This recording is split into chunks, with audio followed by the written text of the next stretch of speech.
مولانا شمشل حق افغانی رحمۃ اللہ علیہ سے ایک قادیانی جج نے پوچھا. یہ قادیانی آپ جانتے ہیں کون لوگ ہوتے ہیں؟ یہ مرزا غلام احمد کے ماننے والے جو لوگ ہیں یہ قادیانی کہلاتے ہیں. صوبہ پنجاب کے اندر ایک ضلع ہے، ضلع گرداسپور، وہاں ایک قصبہ ہے قادیان.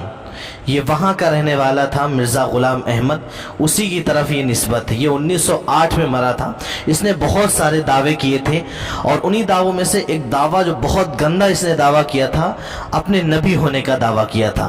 لہذا جو لوگ اس کو ماننے والے ہیں وہ قادیانی کہلاتے ہیں. اللہ کے نبی کا چونکہ انکار کرتے ہیں کہ آپ آخری نبی، اس لیے اس کو نبی مانتے ہیں، اس لیے قادیانی کہلاتے ہیں.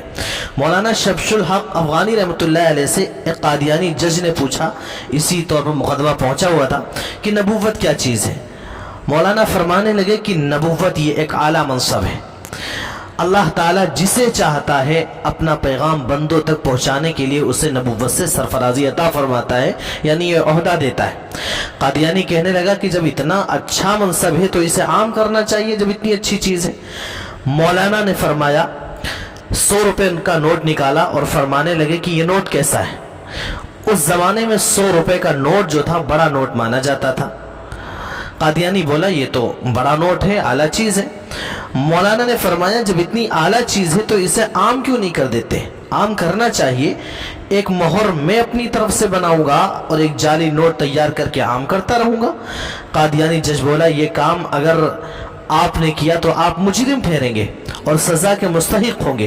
اس کام کی اجازت، اس کام کی اتھارٹی صرف حکومت کے پاس ہے، کسی اور کے پاس نہیں ہے.